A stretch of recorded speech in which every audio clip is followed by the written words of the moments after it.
मित्रमैत्रिणींनो नमस्कार. पुन्हा एकदा मी आपल्यासमोर सादर झालोय. यावेळी मी आलोय बोर्डाच्या परीक्षेचा इंग्रजी या विषयाचा संभाव्य येऊ शकणारा पेपर इयत्ता 10वीचा आणि त्या पेपरमधील आलेल्या प्रश्नांची उत्तरे कशी तंतोतंत सोडवून आउट ऑफ मार्क्स घ्यायचे हेही मी तुम्हाला आजच्या व्हिडिओमध्ये सांगणार आहे. त्यामुळेच हा व्हिडिओ सुरुवात करण्यापूर्वी हे चॅनल एज्युकेशनल मनोहर यावर आपण नवीन असाल तर हे चॅनल आपण सबस्क्राईब करून घ्या. हा व्हिडिओ जास्तीत जास्त इयत्ता 10वीच्या परीक्षेला बसलेल्या विद्यार्थ्यांना आपण शेअर करायला विसरू नका. आणि हे चॅनल एज्युकेशनल मनोहर यावर आपण नवीन असाल तर हे चॅनल आपण सबस्क्राईब करायलाही विसरू नका.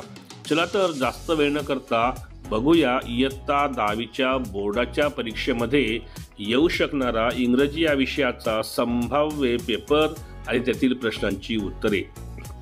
तर सेक्शन 1 आहे लँग्वेज स्टडी. यामध्ये क्वेश्चन 1 आहे do the following activities do as directed. पहिला बघा काय म्हटलं आहे, complete the words by using correct letters.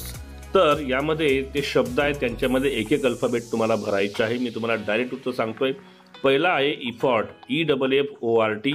दुसरा आहे ऑर्डर ORDER. तिसरा आहे स्पोर्ट्स SPORTS. चौथा आहे फ्रेंड FRIEND. ठीक आहे. यामध्ये दुसरा दिलेला आहे put the following words in alphabetical order. दिलेल्या शब्दांना तुम्हाला अल्फाबेटिकल ऑर्डर म्हणजे त्याच्या पहिल्या अल्फाबेटनुसार ABCDच्या क्रमाने त्याला अल्फाबेटिकल ऑर्डरमध्ये लावायचं असते. यामध्ये मी तुम्हाला डायरेक्ट अल्फाबेटिकल ऑर्डर सांगणार आहे त्यांचा. जसा पहिला ग्रुप आहे डेली बँकर सक्सेस हिट, तर याचा होतो बँकर डेली हिट आणि सक्सेस. दुसरा ग्रुप आहे थँक टीचर टायर्ड टेबल, तर याचा होईल टेबल टीचर थँक आणि टायर्ड. ठीक आहे. हे झालं त्याच्यामध्ये अल्फाबेटिकल ऑर्डर. त्यानंतर बघा पंक्च्युएट द फॉलोइंग सेंटेन्सेस. दिलेल्या सेंटेन्सना तुम्हाला पंक्च्युएशन मार्क्सचा वापर करून पंक्च्युएट करायचा आहे. जसं पहिला दिलेला आहे did you give any gurudakshina to your guru I asked. या ठिकाणी हे डायरेक्ट स्पीचमध्ये असलेलं सेंटेन्स आहे. त्यामुळे सुरुवातीलाच आपल्याला डबल इन्व्हर्टेड कॉमा लिहायचा आहे. त्यानंतर डीड लिहायचा आहे. डीडचा D मोठा लिहायचा आहे. Did you give any gurudakshina to your guru. गुरुदक्षिणाचा G आणि गुरुचा G मोठा लिहा. त्यानंतर क्वेश्चन मार्क द्या. त्यानंतर डबल इन्व्हर्टेड कॉमा आणि कॉमा द्या आणि नंतर आय मोठा लिहून लिहा आस्ट आणि फुल स्टॉप द्या. दुसरा आहे what that said Kamal Kishore. यामध्ये तसंच करायचं आहे. तुम्हाला डबल इन्व्हर्टेड कॉमा द्यायचा आहे. व्हॉट्सचा W मोठा लिहायचा आहे आणि T नंतर अपॉस्ट्रॉफी लावून येस लावायचा आहे. व्हॉट्स दॅट नंतर क्वेश्चन मार्क द्यायचा आहे. कॉमा आणि डबल इन्व्हर्टेड कॉमा कंप्लीट करायचा आहे आणि लिहायचा आहे सेड कमल किशोर. यामध्ये कमल आणि किशोरचा के तुम्ही मोठा लिहू शकता आणि शेवटी फुल स्टॉप द्यायचा आहे. ठीक आहे. त्यानंतर बघा यामध्ये दिलेला आहे make 4 words minimum of 3 letters each. एक स्पेलिंग दिलेली आहे अचिव्हमेंट या शब्दाची. त्याच्यावरून तुम्हाला 4 लहान शब्द लिहायचे आहेत. तर याच्यामध्ये आपण 4 शब्द कोणते लिहू शकतो, अचीव, इव्हेंट, ॲक्ने, टेम, टाईम. अशा पद्धतीचे शब्द आपण त्याच्यामध्ये लिहून घेऊ शकतो. त्यानंतर बघा 5वा विचारलेला आहे write the related words as shown in the example. ज्याप्रमाणे एक्झाम्पलमध्ये दिलेले आहेत त्याप्रमाणे तुम्हाला काय करायचं आहे, रिलेटेड वर्ड्स त्यामध्ये लिहायचे आहेत. जसं ब्युटी कशी होऊ शकते. मग याच्यामध्ये fine beauty, scenic, natural, environmental. ठीक आहे. आणि एक इनरसुद्धा आपण त्यामध्ये लिहू शकतो. तर अशा पद्धतीने आपण रिलेटेड वर्ड्स त्यामध्ये लिहू शकतो. त्यानंतर क्वेश्चन 6 बघा. क्वेश्चन 6 मध्ये दिलेलं आहे ड्रिंक. म्हणजेच या ठिकाणी वर्डची जी व्हर्ब चेन आहे ती तुम्हाला कंप्लीट करायची आहे. म्हणजेच शेवटच्या अल्फाबेटपासून एक नवीन व्हर्ब तुम्हाला लिहायचा आहे. प्रत्येक व्हर्बच्या शेवटच्या अल्फाबेटपासून तुम्हाला नवीन व्हर्ब लिहायचा आहे. जसं ड्रिंक दिलेलं आहे त्याच्या समोर लिहू आपण KEEP कीप, पीचा POST पोस्ट, त्यानंतर पोस्टच्या TELL टेल आणि टेलच्या L पासून LIKE लाईक. अशा पद्धतीने आपण ते करू शकतो. त्यानंतर B बघा do as directed. Attempt anyone कोणताही एक पूर्ण करा. एक काय म्हणतोय make a meaningful sentence by using the phrase. फ्रेजचा वापर करून एक मिनिंगफुल सेंटेन्स बनवा. जसं आहे अ पार्ट अँड पार्सल. तर आपण त्याच्यामध्ये एक वाक्य लिहू शकतो the dog was a part and parcel of our family. ठीक आहे. अशा पद्धतीने आपण करू शकतो. किंवा ऑरला जो दिलेला आहे एक्सपांड इट मिनिंगफुली लिहिला आहे ॲड अ क्लॉज. तर वी नो दॅट आहे तर याला आपण एक्सपांड कसं करू, we know that our teacher is sad, अशा पद्धतीने आपण लिहू शकतो. दुसरा आहे अटेम्प्ट एनी वन मध्ये add a suffix or prefix to make new words. जसा पहिला आहे चाइल्ड, त्याला आपल्याला सफिक्स जोडता येईल REN, त्याचा बनवू चिल्ड्रेन. आणि दुसरा आहे कम्प्लीट, तर त्याला आपण प्रिफिक्स लावूया, त्याला बनवूया इनकम्प्लीट. किंवा याला ऑर आहे, चाइल्ड आणि कम्प्लीट यांच्यापासून मिनिंगफुल सेंटेन्स तयार करा. तर चाइल्डपासून आपण काय बनवू शकतो, he was a good child. आणि कम्प्लीटसाठी I want to complete my work. अशा पद्धतीने तुम्ही ते करू शकता. आता बघूया आपण सेक्शन 2. सेक्शन 2 मध्ये बघा एक पॅसेज दिलेला आहे आणि त्याच्यावर आधारित तुम्हाला क्वेश्चन्स दिलेले आहेत. जसं पहिला बघा क्वेश्चन 2A मधला A1, state whether the following statements are true or false. मी तुम्हाला डायरेक्ट उत्तर सांगणार आहे, कारण पॅसेज मला या ठिकाणी पूर्णपणे तुम्हाला दाखवता येणार नाही. जसं पहिला Doctor Stephen Hawking was a living legend of physics, तर हे फॉल्स आहे. त्यानंतर courage makes people not lose heart, तर हे आहे ट्रू.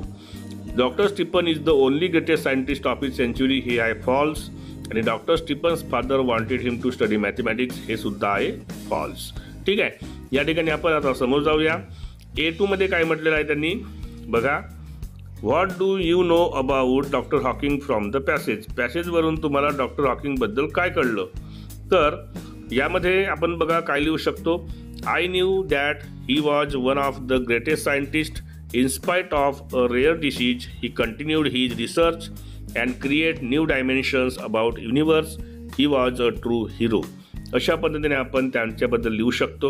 A3 मध्ये काय विचारलेलं आहे, find out one word for each of the following from the passage. जसं त्यांच्यासाठी आपल्याला पॅसेजमध्ये आलेला एक शब्द लिहायचा आहे. अ पिरियड ऑफ 100 years, त्याला म्हणतो आपण century. A famous and admirable person, त्याला म्हणू आपण legend. Unexpected development of a disease, त्याला म्हणू आपण बोल्ट फ्रॉम द ब्ल्यू. आणि showing that you really mean the opposite of what you are saying, तर याला म्हणू आपण आयरोनिक. ठीक आहे. त्यानंतर A4 मध्ये बघा काय म्हटलं आहे त्यांनी, डू ॲज डायरेक्टेड. जसं सांगितलं आहे तसं करा. Courage is a wonderful thing, तर याला आपण एक्सक्लामेटरी बनवायचं आहे. एक्सक्लामेटरी बनवू आपण what a thing a courage is, आणि एक्सक्लामेशन मार्क देऊ त्याच्यामध्ये.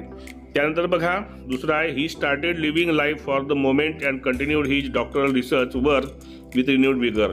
यामध्ये use not only but also म्हटलेलं आहे त्यांनी. तर ते कसं करू आपण, he not only started living life for the moment but also continued his doctoral research work.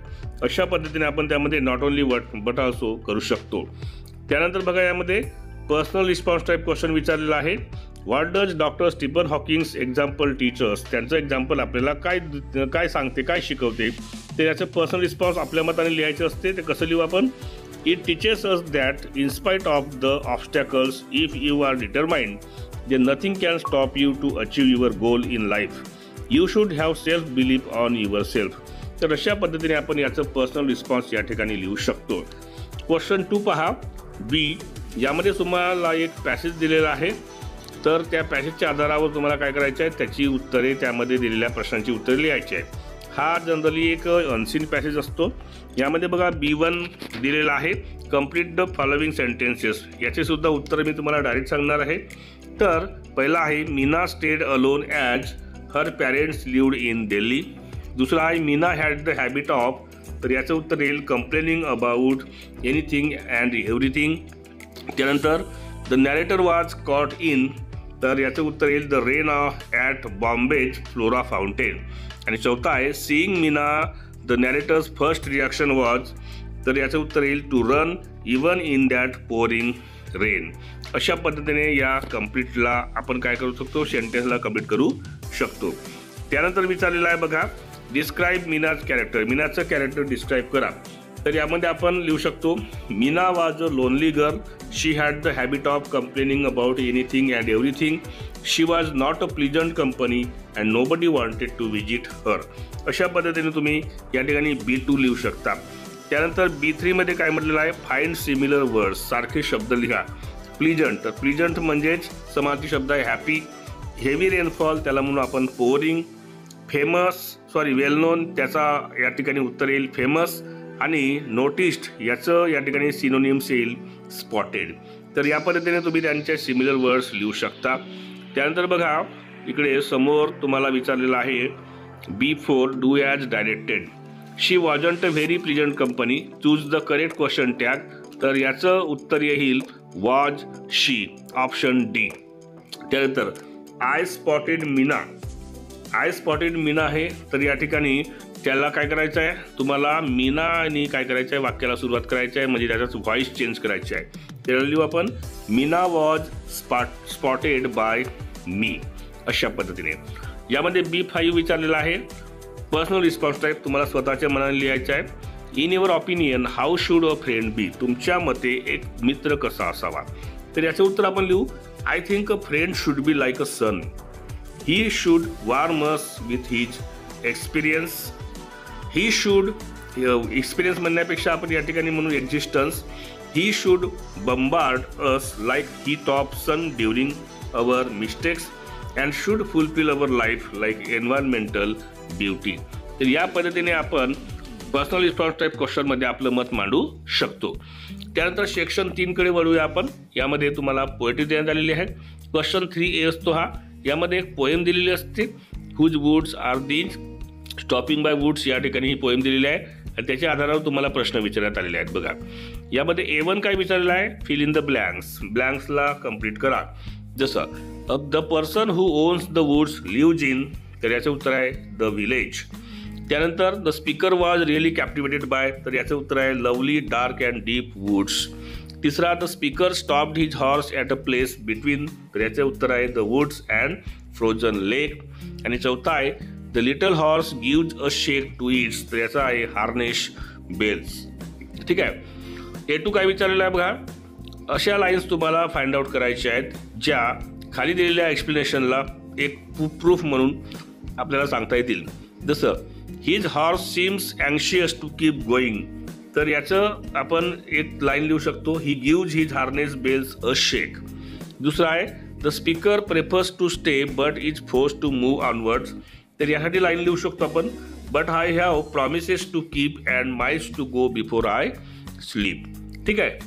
यामध्ये बघा A3 विचारलेला आहे write the rhyming words from the poem, तर याच्यामध्ये बघा नोचा रायमिंग वर्ड आहे दो आणि शेकचा रायमिंग वर्ड आहे मिस्टेक.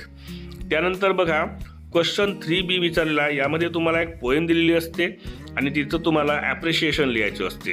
जशी या ठिकाणी एक पोएम लिहिलेली आहे द वर्ल्ड इज माइन. ठीक आहे. तर ही पोएम आहे. यामध्ये तिचं ॲप्रिशिएशन जे आहे ते समोरच्या पेजवर आपल्याला लिहायचं आहे. बघा हे इकडे सगळ्यात पहिल्यांदा लिहायचं असतं आपल्याला टायटल, तर टायटल आहे the world is mine. Poet आहे त्याचे जॉय लवलेट क्रॉफर्ड, खाली दिलेले आहे पहा तिथं. त्यानंतर राईम स्कीम यांच्यामध्ये आलेली आहे AABBCC. त्यानंतर आहे फिगर ऑफ स्पीच, तर याचं उत्तर आहे अपॉस्ट्रॉफी आणि ती लाईन आहे ओ गॉड फॉरगिव्ह मी. त्यानंतर याची थीम किंवा सेंट्रल आयडिया आहे, तर ती आपण 2-3 ओळीमध्ये लिहू शकतो. तर त्याची सेंट्रल आयडिया किंवा थीम असेल the poet is expressing his gratitude and apology about complaining God for uncompleteness in his life. ठीक आहे. ही त्याची सेंट्रल आयडिया किंवा थीम आहे. यामध्ये सेक्शन 4 आहे बघा. एक नॉन टेक्स्च्युअल पॅसेज तुम्हाला देण्यात आलेला आहे, त्याचा तुम्हाला काय करायचं आहे उत्तरे या ठिकाणी लिहायची आहेत. जसं क्वेश्चन 4A मधला A1 बघा दिलेल्या सेंटेन्समध्ये कंप्लीट करायचे आहे तुम्हाला त्या एकंदरीत स्टेटमेंट्स. पहिला आहे jaggery is considered pure because, तर याचं उत्तर आहे sugar chemicals and bone charcoal are not used in refining it. दुसरा eating a piece of jaggery after food is important because it helps in digestion and prevents acidity. तिसरा jaggery has valuable, तर याचं आहे उत्तर बघा jaggery has valuable minerals आपण लिहू शकतो. आणि चौथा आहे is use to make jaggery, तर याचं आहे शुगर केन ज्यूस. त्यानंतर A2 मध्ये बघा A2 आपल्याला इकडे बघावं लागेल. A2 मध्ये बघा read the passage and complete the following.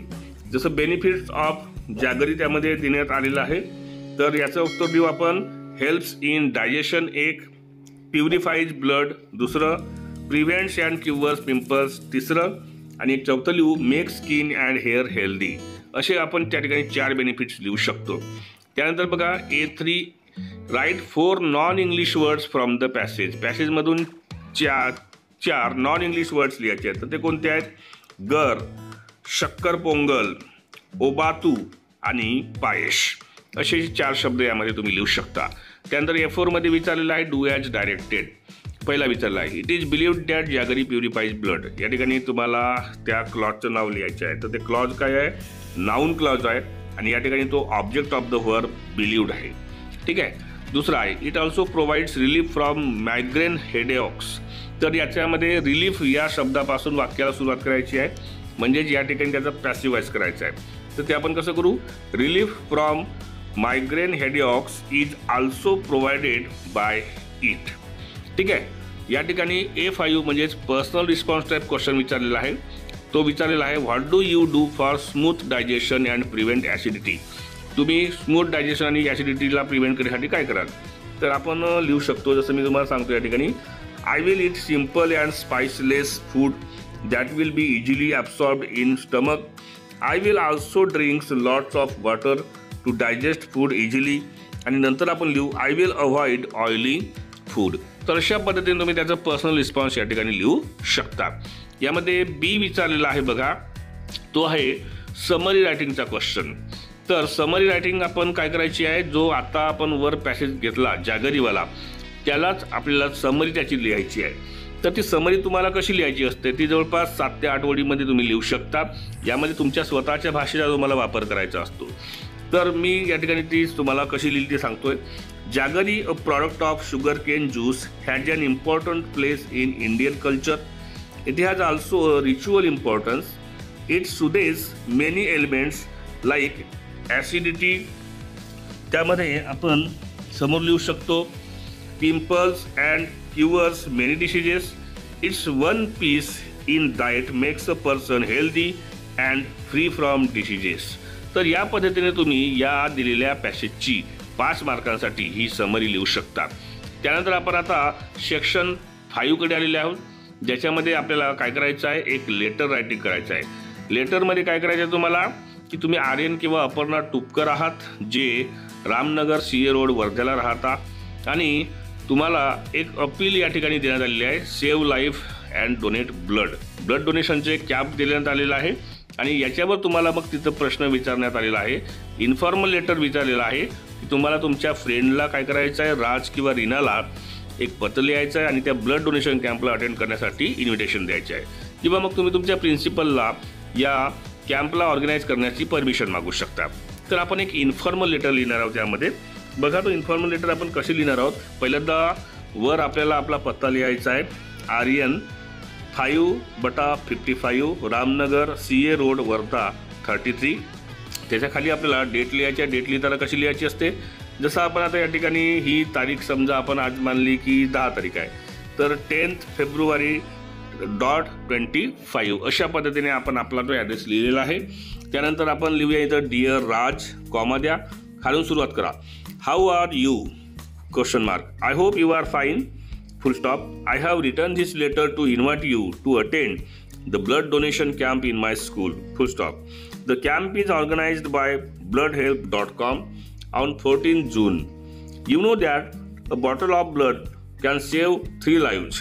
Also, blood cannot be created in the lab and the transfusion is the only way to create it. You must understand that your donated blood gets replaced by your body in just 48 hours. आणि मग आपण समोर लिहू so please come and contribute in this social cause. खाली लिहायचं आहे give my regards to uncle and aunty waiting for your arrival your loving friend Aryan.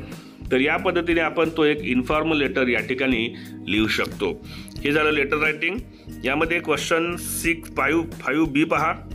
यामध्ये एक तर तुम्हाला डायलॉग रायटिंग दिलेली असते किंवा मग त्याच्यामध्ये तुम्हाला एखादं स्पीच लिहायचं असते. आपण डायलॉग रायटिंग करूया, ते थोडं सोपं जाईल तुम्हाला. पहिल्यामध्ये काय म्हणतोय B1मध्ये पहिलं तुम्हाला जे सेंटेन्स जम्बल्ड ऑर्डरमध्ये दिलेले आहेत त्यांना तुम्हाला सरळ एका प्रॉपर सेन्समध्ये लावायचं आहे. तर याचा जम्बल्ड ऑर्डर जो आहे तो सरळ सेन्स कोणता आहे? पहिल्यांदा येईल 3ऱ्या नंबरचं वाक्य yesterday I saw your father in school. त्यानंतर येईल 1ल्या नंबरचं वाक्य yes the principal had invited him to discuss about PTA meeting. त्यानंतर येईल यामध्ये 2ऱ्या नंबरचं वाक्य when is the PTA meeting आणि त्यानंतर शेवटचं वाक्य येईल आय डोंट नो. म्हणजेच तिसरा, पहिला, दुसरा आणि चौथा असं त्याचा क्रम असेल. दुसऱ्यामध्ये काय करायचं आहे, कम्प्लीट द डायलॉग. डायलॉगला कम्प्लीट करायचं आहे. ए म्हणतोय, who do you think are responsible for spreading false news. तुझ्या मते फॉल्स न्यूज स्प्रेड करायला कोण जबाबदार आहे. तर या ठिकाणी आपण त्याचं उत्तर लिहू शकतो, आय थिंक द मीडिया. त्यानंतर एची ऑप्शनचं आहे, do you believe in all the news that you come across. तू सर्व न्यूजवर आपल्या विश्वास ठेवतो का. नाही. यामध्ये आपण लिहू, no I do not believe. या पद्धतीने तुम्ही ती डायलॉग रायटिंग कंप्लीट करू शकता. त्यानंतर आता तिसऱ्यामध्ये काय म्हटलेलं आहे, तुम्हाला 3 एक्सचेंजेस दाखवणारी तुमच्या आणि तुमच्या टीचरमध्ये गॅदरिंग, शाळेच्या गॅदरिंगबद्दलची एक मिनिमम 6 डायलॉग्सची एक तुम्हाला या ठिकाणी डायलॉग रायटिंग करायची आहे. तर ती कशी करू आपण बघा. You, hello sir. Teacher, hi, what's the matter. त्यानंतर you, I want a suggestion from you. Teacher, about what. You, sir, can we make a group dance of our class. Teacher म्हणेल, yes, but do not involve all students. You, okay sir, thank you. Teacher, most welcome. तर या पद्धतीने तुम्हाला काय करायचं आहे, minimum 3 exchange असणारी तुमच्यामधली आणि तुमच्या टीचरच्या मधली गॅदरिंगबद्दलची एक डायलॉग रायटिंग करायची आहे. यामध्ये जो दुसरा होता तो ड्राफ्टिंग स्पीच होता. त्यानंतर बघा इथे समोर आहे इन्फॉर्मेशन ट्रान्सफर करणे. इन्फॉर्मेशन ट्रान्सफरमध्ये 2 प्रकारची असते, एक नॉन व्हर्बल टू व्हर्बल. म्हणजेच यामध्ये तुम्हाला माहिती ही चार्ट्स किंवा कोणत्या तरी फॉर्ममध्ये दिलेली असते, तिला तुम्हाला पॅराग्राफमध्ये लिहायचं असते. आणि जी दुसरी दिलेली असते ती दुसरी म्हणजे कशी, अशा पद्धतीने तुम्हाला पॅराग्राफ दिलेला असतो, त्यांना तुम्हाला ट्री डायग्राम किंवा कोणत्यातरी चार्ट्सच्या रूपामध्ये करायचे असते. आपण या ठिकाणी नॉन व्हर्बल टू व्हर्बल करणार आहोत. त्यामध्ये सॉईल इरोजन देण्यात आलेलं आहे आणि त्याच्याबद्दलची माहिती त्या चार्टमध्ये देण्यात आलेली आहे. तर तिला आपण लिहू कसं बघा. तिला आपण अशा पद्धतीने लिहू शकतो, सॉईल इरोजन. वर टायटल लिहिलं, soil erosion is a natural calamity which can also be caused by the activities of man. Some natural factors of soil erosion are air, water and fire. Air drives away the upper layer of soil with it, which leads to the erosion of soil. Flowing water also does the same type of soil erosion. When fire bursts out, it creates acid rain, which erodes the fertility of soil. Also, fire destroys the vegetative cover of soil, which leads to soil erosion. Excessive cultivation by man is also responsible for the erosion of soil. Due to soil erosion, we see many impacts of nature like floods and the land becomes barren. Then how can we prevent soil erosion? The best way for that is to obstruct the flowing water by constructing dams. Also, we must start counter farming to avoid the soil erosion. Because it is rightly said, save nature, save earth. तर या पद्धतीने आपण non verbal to व्हर्बलमध्ये soil erosion बद्दलची पॅराग्राफमध्ये माहिती लिहू शकतो. त्यानंतर बघा यामध्ये क्वेश्चन 6B असतो, एक्सपांड द थीम. यामध्ये एकतर तुम्हाला न्यूज रिपोर्ट लिहायची असते किंवा मग एक स्टोरी डेव्हलप करायची असते. तर या ठिकाणी आपण एक न्यूज रिपोर्ट लिहिणार आहोत. ती कशी लिहायची बघा. एक तुम्हाला टायटल देण्यात आलेला आहे, Lokmanya high school wins first prize in MSSS. तर याला सगळ्यात पहिल्यांदा आपल्याला लिहायची असते हेडलाईन. हेडलाईन आपण लिहूया, Lokmanya high school wins first prize in MSSS अभियान. यामध्ये तुम्ही 2 प्रकारे लिहू शकता. एकतर पहिला अल्फाबेट प्रत्येक शब्दाचा कॅपिटल लिहा किंवा पूर्ण ती हेडलाईन तुम्ही कॅपिटलमध्ये लिहा. त्यानंतर लिहायची असते आपल्याला डेडलाईन. डेडलाईन लिहिणार आपण जशी आता एक तारीख घेऊ आपण, तर आपण घेऊया 5 फेब 2024. कॉमा द्यायचं आणि कुठून आलेली ती न्यूज असेल तर ती समजा आपण नागपूर लिहूया, म्हणून ती नागपूर असं आपण देऊन डॉट देऊया. त्यानंतर असतो एक लीड लाईन. लीड लाईन म्हणजे थोडक्यामध्ये त्याच माहितीला आपल्याला लिहायचं असते 2-3 ओळीमध्ये. मग आपण लिहू लोकमान्य हायस्कूल ऑफ नागपूर. ठीक आहे, Lokmanya high school of Nagpur has one the first prize in MSSS अभियान ऑर्गनाइज्ड बाय महाराष्ट्र गव्हर्नमेंट. ही झाली आपली लीड लाईन. आता असते बॉडी ऑफ द रिपोर्ट. याच्यामध्ये थोडंसं डिटेलमध्ये त्या न्यूजला तुम्हाला लिहायचं असते, जसं तुम्ही न्यूजपेपरमध्ये पाहता त्याच पद्धतीने. यामध्ये लिहू आपण PTI says MSSS Abhiyan was organised by the government of Maharashtra to spread the awareness among students about various social values. In this program, Lokmanya High School had maintained a good performance and won the first prize of ₹1 lakh. The award would be presented on the 1st May, that is on Maharashtra Day. All blessings are coming for Lokmanya high school Nagpur. तर अशा पद्धतीने तुम्ही काय करू शकता, body of the report लिहून या news रिपोर्टला तुम्ही कंप्लीट करू शकता. यामध्ये आपण आता शेवटच्या सेक्शनकडे जात आहोत, जो असतो स्किल डेव्हलपमेंट, ज्यामध्ये तुम्हाला ट्रान्सलेशन करायचं असते. हे ट्रान्सलेशन 3 प्रकारचं असते. पहिल्यामध्ये तुम्हाला फक्त वर्ड्सना तुमच्या मदर टंग किंवा मीडियम ऑफ इन्स्ट्रक्शनमध्ये ट्रान्सलेट करायचे असते, म्हणजे मराठीमध्ये करू आपण. जसं पहिला आहे बॉक्सर, त्याला करू आपण मुष्टियोद्धा. ब्युटी म्हणजे सुंदरता, लवली म्हणजे सुंदर किंवा मनमोहक, टेल म्हणजेच शेपूट, कंडिशन म्हणजेच अट किंवा एक दुसरा अर्थ होतो परिस्थिती, आणि ओनर म्हणजेच असतो मालक. यामध्ये जो बी असतो, यामध्ये तुम्हाला सेंटेन्स ना तुमच्या मदर टंगमध्ये किंवा मीडियम ऑफ इन्स्ट्रक्शनमध्ये कन्वर्ट करायचं असते, म्हणजे आपण मराठीमध्ये करूया. पहिला, let's go to some picnic spot. याचं लिहूया, चला एखाद्या सहलीच्या ठिकाणी जाऊया. I am really happy today. मी आज खरंच आनंदी आहे. Thank you very much for your nice gift. याचं करू आपण, तुझ्या छान भेटवस्तूसाठी तुझे खूप खूप आभार. आणि चौथा आहे, it is wrong to make fun for disabled person. याची लिहू आपण, दुर्बलांची थट्टा करणे चुकीचे आहे. हे झाले बी. यामध्ये सी असतो, यामध्ये तुम्हाला प्रोव्हर्ब्स किंवा इडिओम्स असतात, म्हणजे म्हणी किंवा वाक्प्रचार असतात. त्यांना तुम्हाला मराठीमध्ये म्हणजे तुमच्या मीडियम ऑफ इन्स्ट्रक्शन्समध्ये कन्वर्ट करायचे असते, म्हणजेच ट्रान्सलेट करायचे असते. जसं a bad workman blames the tools. तर याला आपण म्हणीमध्ये सांगू, नाचता येईना अंगण वाकडे. आणि शेवटचा आहे, cut your coat according to your cloth. तर ही म्हण आहे, अंथरून पाहून पाय पसरावे.